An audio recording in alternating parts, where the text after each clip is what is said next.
Nah, kamu kenal iblis? Tahu, pernah dengar? Oke. Jabat sepurone kita dapur ele-elean ya. Kamu kenal Dajjal? Pernah dengar? Kamu kenal Ya'juj Ma'juj? Oke, aku sekarang. Yang tertua di antara tiga ini yang mana? Iblis. Sekarang kalau kamu lihat riwayat-riwayat yang dituturkan oleh Allah dan dari kepustakaan Islam, iblis sama malaikat Jibril duluan mana? Iblis. Dia paling senior di antara para malaikat.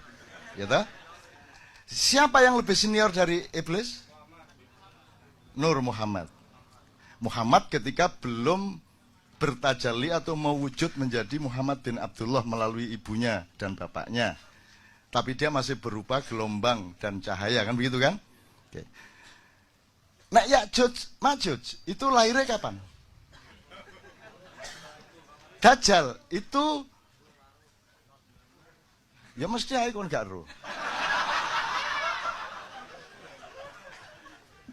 Wong kon jumlah rambutmu ro? Ro, piro jumlah rambutmu? Aku ro persis. Jumlah daun di pohon itu persis dengan jumlah rambutnya. Gak percaya menek hitungan. Ya ngono Abu Nawas. Oke, tak terusin dikit. Ini saya ngomong soal usia tadi loh. Jadi selama 700 tahun itu 700 jadi gini. Nah, iblis sudah tahu ya. Sebelum ada Adam jauh. Gitu ya.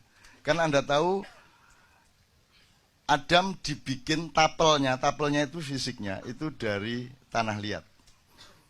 Nah, tanah liat ini yang paling mudah dicari di mana?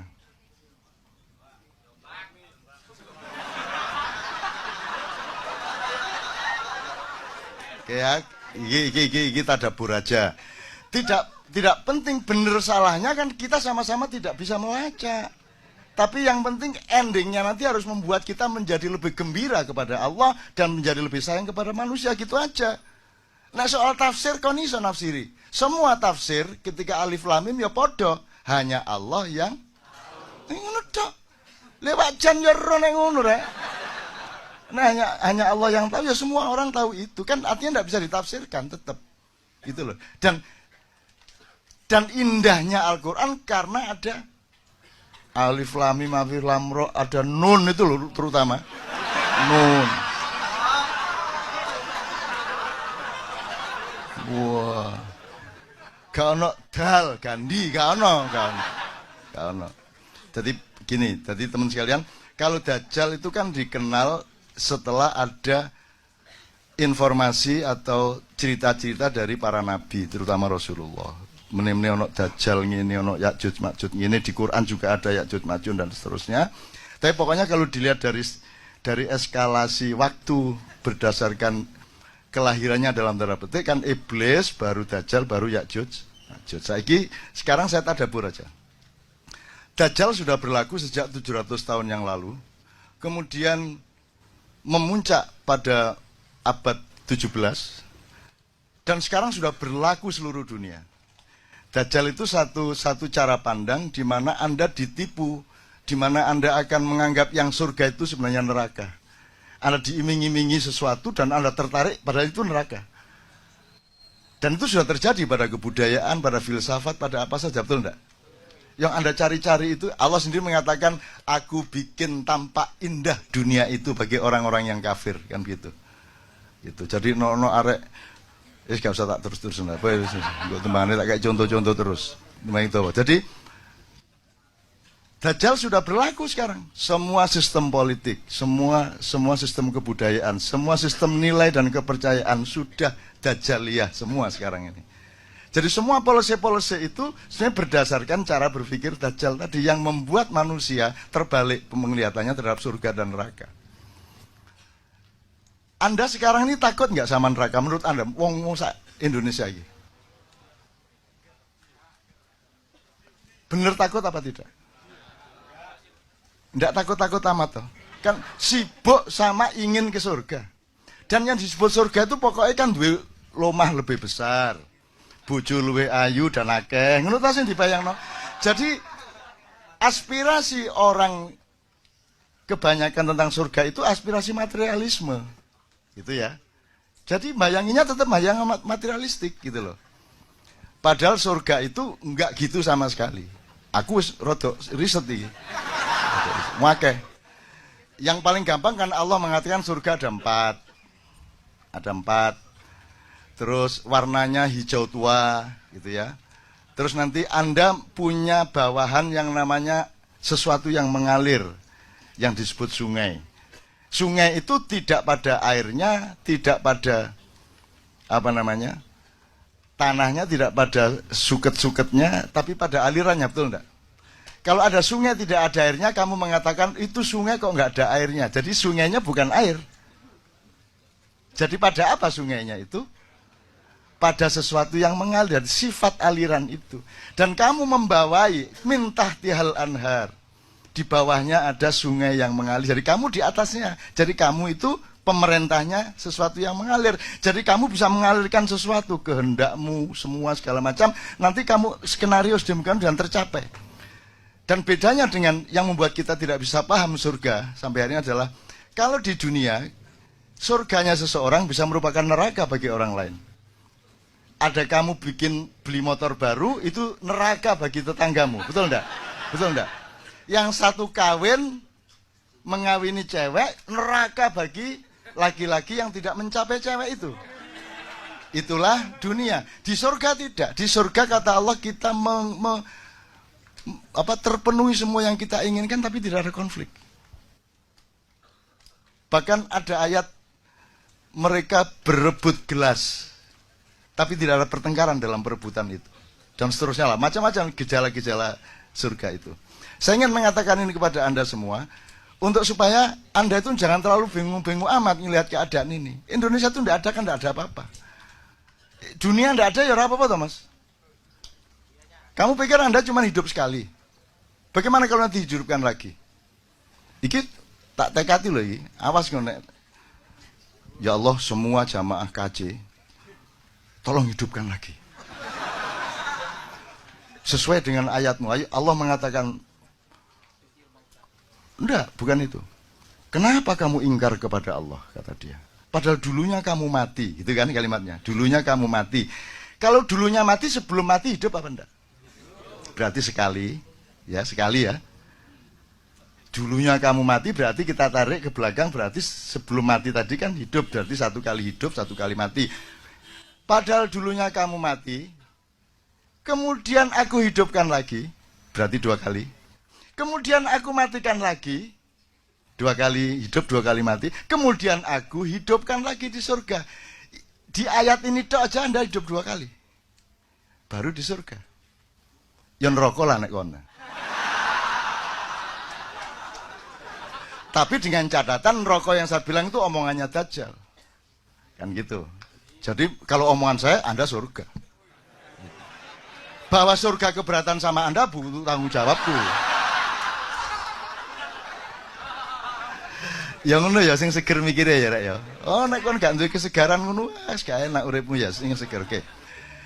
Jadi teman-teman sekalian, Dajjal sudah berlaku. Jadi pertama ketika ada penghancuran Inkamaya, penyebaran perampok-perampok dari barat ke selatan dan ke timur sampai ke Amerika Latin. Ya. Di laut-laut di mana Mojopahit jadi gugup, Demak jadi gugup, semua sampai terjadi ada 4 tahun kosong di mana Sunan Kalijogo memimpin penimbunan kekayaan-kekayaan yang sampai sekarang belum ditemukan dan seterusnya. Ini dia tahu persis. Iki rodok ponakane Gajah Mada. Cuman Gajah Mada takoni sapa iku? Sapa iku malah gak ero kok. Gak sampe kenal aku nek raine dipadak-padakno karo aku ngono iku. Iya, guyon ya Mas ya, tapi serius ya. Ada hadiah buat 27 Mei tentang iya, sip, tenang aja, aja kuatir engko tak lamarno nang Gajah Mada. Wong beliau-beliau itu kita cinta kok. Kita ngomong macam-macam wong cinta kok. Cinta itu kan ukurannya tidak pada epistemologi, ukurannya pada niat. Vibrasi apa namanya, cintanya itu gitu. Oke, iki tak persingkat Rek. Dajjal sudah berlaku, ya, sampai kemudian ada yang namanya masa pencerahan, Renaissance, Aufklärung dan seterusnya. Itu puncak ilmunya Dajjal. Kemudian sampai ada sandiwara timur lawan barat, komunisme lawan kapitalisme, terus ada demokrasi segala macam, terus dibikin ada negara, ada nation state, mari ngono apa state, apa ngono state, terus pokoknya negara seolah-olah penting. Begitu wis dadi negara dibuka pagere negara. Sekarang MEA masuk semua sini, masuk semua lho. Jarit negara. Jadi kita diombang-ambingkan, ya. Dan di puncak suksesnya Dajjal itu secara alam pikiran sudah, intelektual sudah, spiritual pun sudah. Kemudian sistem budaya sudah, sistem politik sudah, undang-undang pun undang-undang yang terbalik seperti itu. Nah, sekarang adalah era Ya'juj Ma'juj. Kalau Dajjal itu gabungan antara yang barat agak tengah dengan barat sekali, kalau Ya'juj Ma'juj itu dari utara. Nah, sekarang yang paling jadi sasaran Ya'juj Ma'juj adalah Indonesia. Ngono ceritanya. Ya'juj Ma'juj itu pokoknya kuning lah.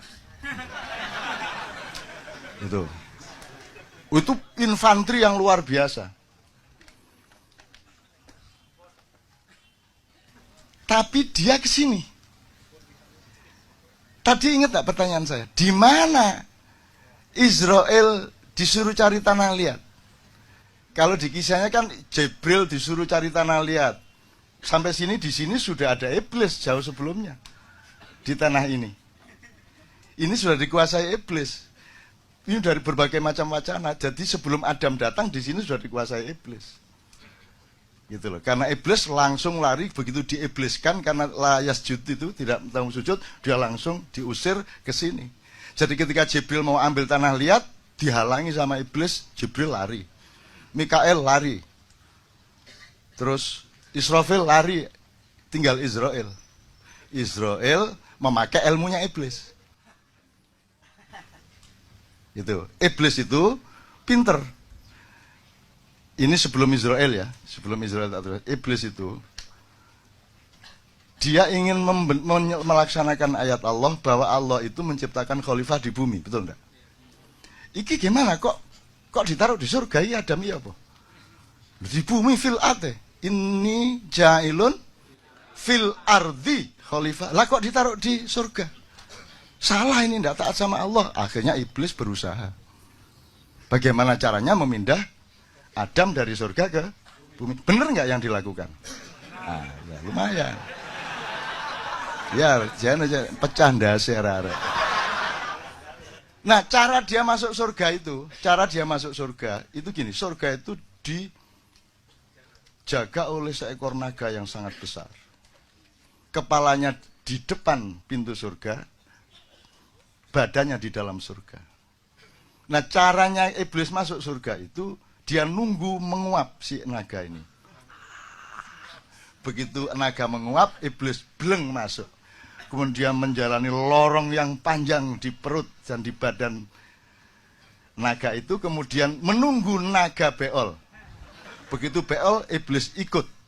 Dan begitu keluar dari duburnya naga, dia sudah ada di dalam surga. Baru dia cari Adam. Tapi dia dihalangi oleh burung merak yang sangat banyak di surga. Yaitu pasukan-pasukan kavaleri dan infanterinya Allah untuk menjaga setiap zona surga. Maka akhirnya iblis acting. Dia beli serban. Beli serban. Loh kita menang nih. Jenggotnya dipanjangkan. Terus dia ambil buah apa itu, disuduk-suduk terus jadi tasbih. Terus katoke diunggahno. Loh ini serius sih. Ini serius ini. Nah, akhirnya si iblis ini menemui Adam di dalam kostum malaikat. Gitu.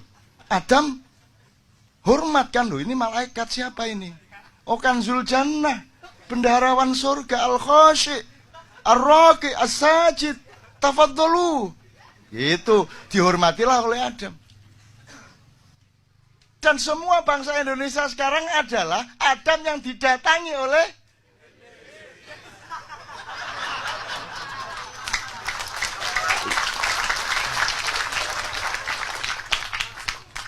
saya gondrong ini kan ada pahalanya. Bapak yang mau cafu aja diuring-uring aku. Karena gini loh, saya tuh didatangi orang, beberapa orang dan berkali-kali. Sopo kon? Kulo diutus Nabi Ibrahim, Cak. Besoknya lagi, sopo kon? Kulo utusannya Nabi Musa. Terus datang lagi, kulo niku utusannya Kanjeng Nabi Muhammad sallallahu alaihi wasallam. Kok aku dengaran ngutus wong nang aku ngono. Mboten, Cak. Kanjeng Nabi niku ngersula. Ngapa kok ngersula? Ngersula itu hatinya nelongso gitu loh. Apa kok Kanjeng Nabi ngersula? Lah iya. Oleh iki orang-orang Islam sekarang itu ittiba Rasul, mengikuti sunnah Rasul kok mek jenggote tok. Mbok rambutnya ya ditiru, ngono. Ngono ceritane. Ngono ceritane. Oh iya ya, bener ya. Wah. Iya kok. Kabeh nabi gondrong. Dari Adam, mosok Adam nang perapatan jalan nang salon ngawur ae. Ya toh?